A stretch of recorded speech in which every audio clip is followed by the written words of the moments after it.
that's some of what has helped me with dealing with mindset issues, is really, really first getting out there more and saying, all right, I'm nervous, but I'm going to do it afraid. And let's kind of do it with the nervousness. This is Therapist Clubhouse, a podcast for private practice entrepreneurs. I'm Annie Schusler. This week, I'm talking to Dr. Laura Lewis, a private practice entrepreneur in Atlanta, Georgia. She's a pro and a leader in public speaking for mental health professionals, and we dive into what you need to know about getting started with public speaking or leveling up your game. Welcome, Dr. Laura Lewis. It's so great to have you on Therapist Clubhouse. Thank you for having me. I'm excited to be here. So you have a private practice in Atlanta, Georgia, Atlanta Couple Therapy, and you're a consultant and you help mental health professionals who want to do public speaking. So I've been really excited to get your wisdom for, the listeners here about how to step into public speaking. I'm wondering, did public speaking always come easily to you? No. Okay, great. Not by far. I'm trying to think of when was the first time I spoke. So I took a speaking class in high school, and I always, even still to this day, I always get nervous before I speak. It's nervousness, is the audience going to connect with what I'm saying? Is it gonna flow? I always get those butterflies, but it's something about as soon as I start talking, it just instantly goes away. But leading up to it, always nervous. I'm wondering, you're saying that you still, even though you're a pro at this, you still get nervous before talks. How do you deal with that? And how do you advise other people to deal with those nerves in stepping into a speaking engagement?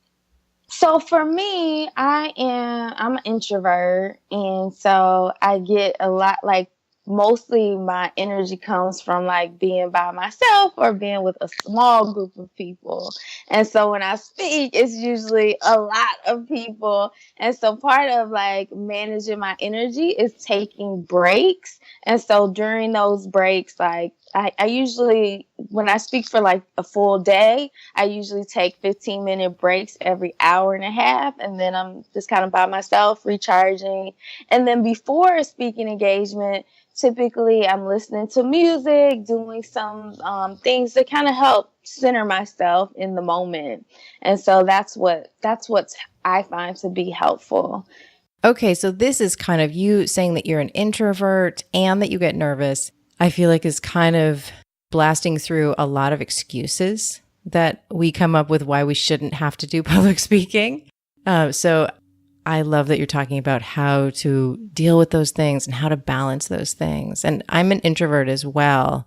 And I find that when I'm going to do any kind of public speaking, during the break is a time when I feel like people are kind of expecting for the speaker to be available to chat. And I always want to chat with the people, except that I'm really taking your advice about pulling back as an introvert, recharging a little bit. So how do you manage that?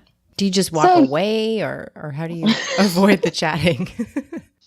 So that's a good question, because you're right. A lot of times when I'm speaking during the break or at the end of the day, people rush up and they want that same experience on stage as one-on-one. But I mean, just depending on the talk, whether it's a keynote or full day, my energy level may be really, really low. So I really just kind of play it by how I'm feeling in that moment, whether I really need to, for lunch, I usually go back to my hotel room for lunch and just recharge. And then for a lot of my speaking engagements, I will negotiate when we're putting together the speaking contract that I have an assistant. So someone there that can kind of help assist me, because I'll have books and I'll have programs that people want to sign up for, but I may not necessarily be right there at the table. And so having someone else there that can help facilitate that process so that they have something that they can take home with and experience further, that's helpful with having an assistant. Okay, so they can still get their questions answered and they can still kind of feel held by you, even if it's not you right then in that moment. That makes a lot of sense. How do you encourage therapists, or how do you deal yourself with imposter syndrome? That's a huge one that comes up for therapists. I think that we've all dealt with, and particularly around something like public speaking. I think for me, imposter syndrome came up the most around money at first, because I grew up in an environment where it was a lot of poverty. And so once I started to just get my like education and kind of elevate a little bit economically, I felt like, is this really my life? Like it didn't feel as much like, the life that I grew up in. And so to even like state my rate and things like that, initially I would kind of shrink a little bit. And so that was something that I definitely had to work through, because otherwise I would like sabotage myself. Someone would say I would say the fee, and I would say, "But can you afford this? Or does that work for you?" And I found myself like sabotaging the sales conversation during that moment, because internally I didn't feel like I was worthy of it. And so it took me some time of really working through that so that I could start to build like what now is a 6-figure business. And the 6-figure business that you've built is largely based around public speaking. Is that right? So you've really worked through how to hold yourself and to stay present and to stay assertive during that negotiation. How do you do that? What do you notice that you need to do to be able to stay strong during the negotiation? Part of it is research, doing market research before I'm in the conversation.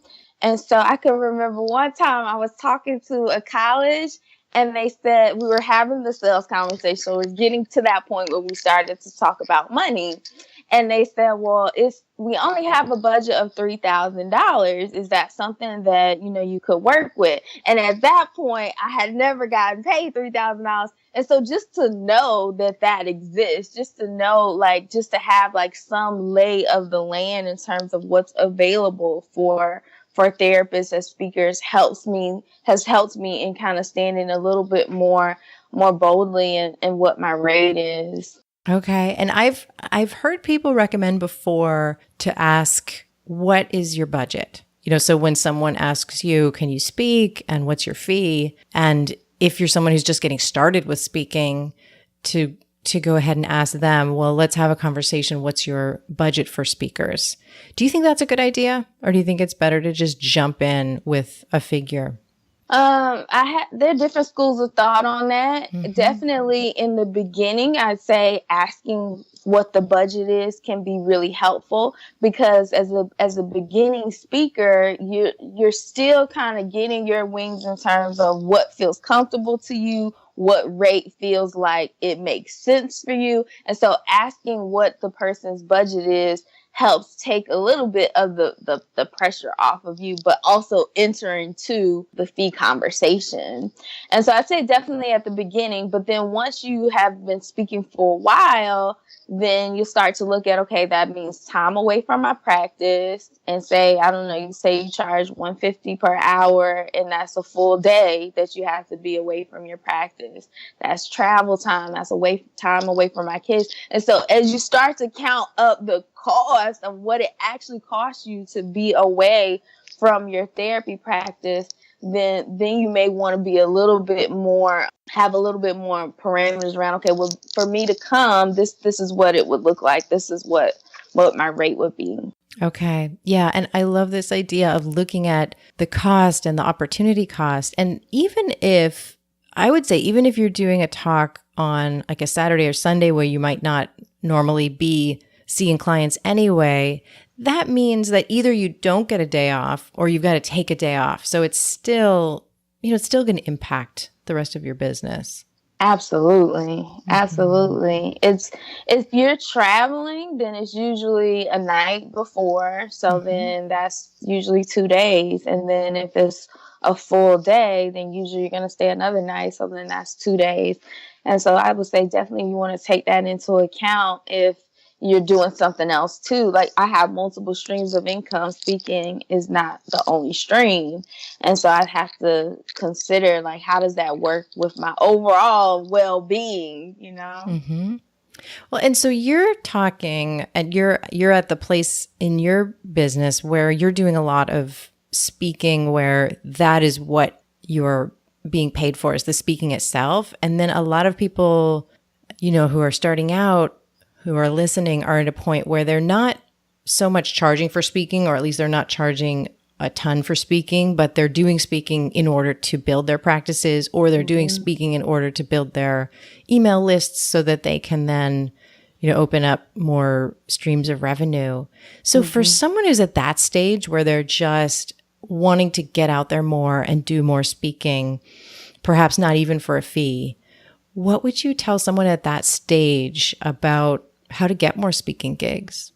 So first is getting clear on your target market, like what population is it that you enjoy working with. Sometimes I find that therapists who are beginning to get started with speaking, they'll just say, I'll speak anywhere. Like someone asks me to speak, okay, sign me up. But then if it's not in alignment with what your practice is, then it's going to be difficult to convert some of the people in the audience to actual clients, because if you're speaking to a different audience than who you actually work with in therapy. Mm-hmm. So I love that advice. I would say, like, looking at speaking opportunities, the very best ones, like you're saying, are where you're actually in front of, even if it's a small group of people, you're in front of a group of people who could actually turn into clients. And the worst speaking engagement is where maybe they love you and it's going really well, but there aren't really any potential clients in that room. That's, maybe you could get a little bit more experience and get more comfortable, but pretty quickly that sort of speaking gig is not going to be worth it. Mm-hmm, exactly. And so especially if that's the goal, is I'm coming here and I know I'm not going to get paid for my time. So I want to make sure that it makes sense. And I could potentially get like some clients that would want to sign up for counseling. Though I would say definitely, whether it's small or large, make sure that it's in alignment with your niche. And so for me, I work a lot with couples. And so when I work with couples, I may speak to like different organizations or religious groups, but I'm really targeted towards couples within that group. And so that helps, so that then it makes sense for them to either purchase my book or sign up for counseling or something like that. And how do you find places that, at this point, I bet they're finding you, but for someone who's starting out, how do you find places for, let's say, giving talks that are geared toward couples? So I speak there's a couple different places that I speak. So I speak at churches. I speak at like organizations, like associations. I speak at conferences. Part of how you find places is like really making Google your best friend. Make Google your best friend. Put in your niche. So you could put in couples, and then you can put in call for speakers in 2017. Now we're going into 2018, and then a whole slew of different calls for proposals will come up.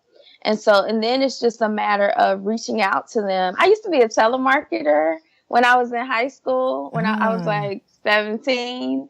And I'm really good on the phone. And so when I was working as a telemarketer, at first I would get really nervous because I would feel like, oh my God, people are just cursing me out. And they're like, no, I'm not interested. But over time I realized, okay, this is a numbers game. So the more people that I call, the more likely it is that somebody's going to say yes.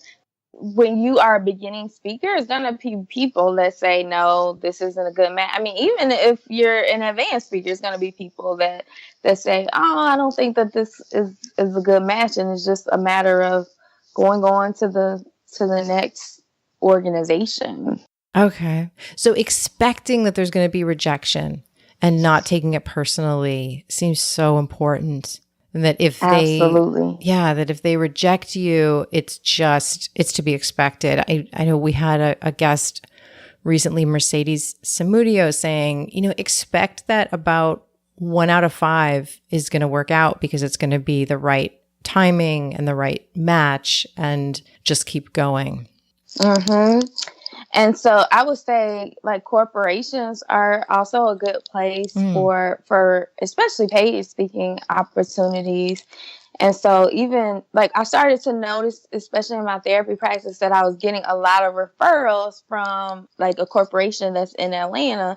And so then I just reached out to them and said, hey, this is something that I speak about. Is this something that you could see could be a need for you? I know a lot of people struggle in this area. And so just kind of basically speaking to how is this talk going to help the people of their organization?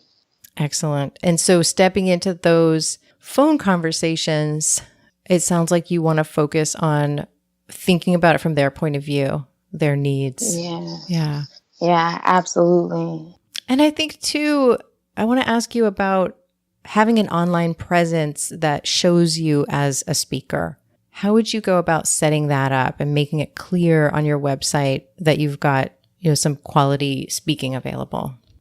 I think that is huge. Your online presence is huge. I mean, I'm going to, there's a organization that's flying me to Seattle next month, all from social media. Like they just saw things I would post on social media and reached out to me to speak to keynote for their conference.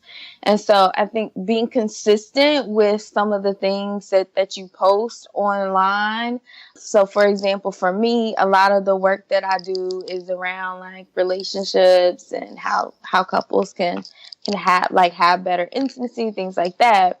And so when I'm posting online over time, when people are seeing that and seeing it consistently, then it's they're able to I'm able to come top of mind for people who are planning events. And I'll even say, like when I speak at an event, I'll take a picture like while I'm on stage, or I have someone take a picture of me while I'm on stage, and then I'll post that online.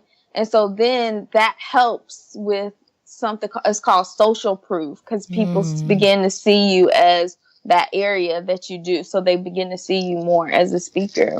So stepping into a role like you're in now, where you're a leader, you're a speaker, you're really putting yourself out there a lot of the time. Have you noticed that there are mindset stumbling blocks that you've had to work through to get to this spot that you're at now?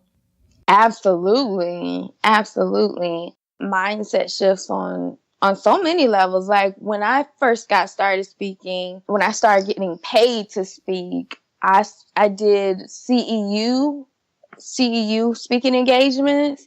And so I was licensed I had just gotten licensed. Like I was freshly licensed, and I was teaching a room full of therapists how to like do couples therapy.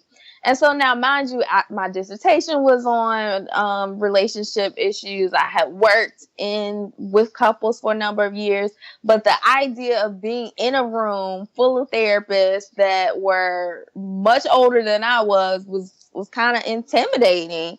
And so I can remember really having to work through mindset issues there, in terms of feeling like I could really talk about couples therapy in a way that brought value. And so what I began to notice is that even though a lot of the therapists in the room had more experience than I had, like some of them had like 30 years of experience, it wasn't in this particular niche. And so that really helps me to shift my mindset in terms of feeling like, okay, I can bring value. And it's the same like with my programs now. I have a program, it's called Couch to Podium. And so I had to work through some mindset issues there, because at first I felt like, okay, I know how to get myself booked. I know how to book speaking engagements for myself. I booked over 100 paid speaking engagements. But the mindset issue was around, but I cannot teach this. Can I I show other people how to do it? And so I did a beta launch of one of my programs and saw that my students was getting great results, like booking speaking engagements. And so that's some of what has helped me with dealing with mindset issues, is really first getting out there more and saying, all right, I'm nervous, but I'm gonna do it afraid, and let's kind of do it with the nervousness. And then you build confidence through seeing what you've done, and then you've just kept going from there. And so then I'm imagining what used to scare you does not scare you anymore, and maybe something else does now. Like there's always a next step that we're pushing ourselves towards. Absolutely. I wish it was like you take one step and then all the fear goes away, but it's actually you just up level into a whole new stratosphere of different fears or different anxieties. It's just, I think it's a part of it. Like being a business owner, at first, when I first started my business, I was afraid, like, am I going to get clients? And then I had a full caseload, and then I was like, okay, now what am I going to do next? Like, how can I continue to scale my business now? So then speaking more. Mm-hmm. Well, so let's talk a little bit about your therapy practice. So now that you're doing a lot of public speaking, you're doing couch to podium, and you're also still seeing clients, how do you balance your time between being a therapist, being a speaker, and being a CEO? It's a good question, because being a CEO requires some time and energy just all by itself, right? I have a team of 5 people, and so just managing that requires a certain level of energy. And so usually I see clients 2 days a week. Tuesdays and Wednesdays are my client days, and then the other time is a little bit more flex with my speaking engagements. And with speaking, I usually do about 2 speaking engagements, 2 to 4 speaking engagements a month. Wow. And tell me about your team. So you've got 5 people. What are the roles that they're helping you with? So I have a graphic designer. I have someone that designs like my landing pages and updates the website. I have a social media person, someone that just makes sure that we're putting something out every day on social media and updating my vlogs on YouTube. And so that's my social media person. And then I have more of a like executive assistant, and that's someone who like manages clients, like when people call. And then I have a marketing person. So that's someone who makes calls to it used to be me making all the calls. Yeah. But then as I got more busy, I was like, okay, I cannot be like every week making calls to organizations. So now I have someone that they every week they make calls, and then I just follow up to see, okay, this looks like an organization that would be a good match, and then I come in to close it. And what was your very first hire? My first hire was an intern, and so I was newly starting my practice. Like I wasn't even really full yet at all. Like I had a few clients, but I had this vision of wanting to grow it. And then I had someone call me, and she was like, I saw your website, and I would really love to intern for you. And so she sent her resume, and it felt like a good match. So she started, and she was amazing. And so I hired her. Now she's my client ambassador. And so, but it started from her just working for me for free, doing an amazing job. And it just made sense to hire her. And what was she doing in the beginning?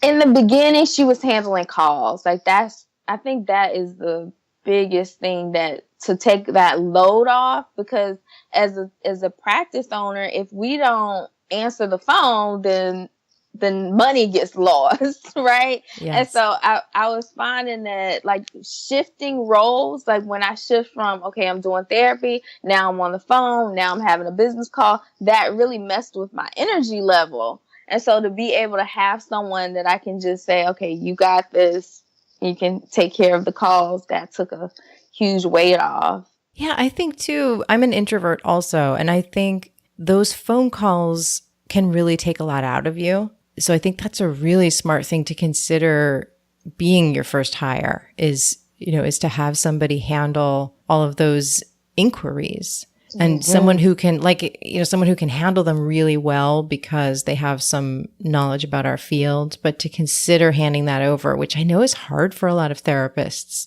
because it's kind of like your therapy practice is your baby. You don't want any clients who are considering working with you to have anything but a really positive experience. When we're available for those phone calls, we're not available for something else. So it's really something to think about. You are so right. I mean, hiring it was definitely a mindset shift for me hiring, because you're right. Your practice is your baby and you want the baby to be okay. And for some reason, like if I make a mistake, I'm kind of upset with myself if I make a mistake. But then if somebody on my team makes a mistake, I'm just like maybe I could have done it better. And so that was a struggle, is saying that, whether I could have done it better or not, like I can't do all the things. Like there's no way I could do all the things in my business and still sleep and have sanity and have time with my family and just be and eat and all that stuff. So I had to release it, and then also work on how to manage, because that's not something we learn in graduate school, right? Absolutely not. In your therapy practice, what are you charging for therapy sessions now? It's $150 per session. And how do you feel about your fee? I feel like I should increase it. That was what I was just thinking. Oh, really? Yeah. It's weird though, because you know what? When I was first starting, I can remember a psychologist told me that she charges $150, and I was blown away. I was like, "How do you say it? Like how do the words $150 come?" I just could not even imagine telling a client that my rate was $150. But now it's been $150 since 2012, and so I'm gonna be increasing it next year. Mm-hmm. And so I guess saying it out loud, it reminds me of what we've been saying about public speaking, that we come up every time that we're raising fees or thinking about asking for money, it brings up those feelings of I've got to feel comfortable, I've got to get grounded enough in this fee that I feel really comfortable saying it. If you were to time travel to the start of your business, what would you tell the Laura of that time? To be focused. I think if I could give myself like one skill set in the beginning, it would be focus. Because sometimes I would get shiny object syndrome, like, oh, I could do that. Oh, I could do that too. And it's like, it's hard to get momentum if every other month you're like trying to do this new thing. And so focus great. Would be the thing. That's great. Yeah. Because we can always do the rest of it later. But if we're trying to do everything at once, then we're really not going to accomplish much. So you must have really figured that one out over time. Over time I have. So the therapy practice is like, it's like a well-oiled machine now. And the speaking is a well-oiled machine. And so now I'm just like, all right, now that these things are like bring in like consistent revenue now, okay, start something else. But I had to really learn that in the beginning, not to have 10 projects at one time. Yeah, it's so tempting. And what is on the horizon for you? What are you looking at now as the next thing? So now, as I start to think more about like scaling, I'm looking at things that don't require like my physical time. And so some of the things are courses and membership sites. Membership sites where I can do like record a video one time, and then it's automated how it's going out. Exciting. I have a listener question. But you've already spoken to this, so I'll just ask if you have anything to add to what you already said. So this person said, I work with driven professionals who have problems with their relationships or struggle with anxiety. How can I find places to pitch to speak?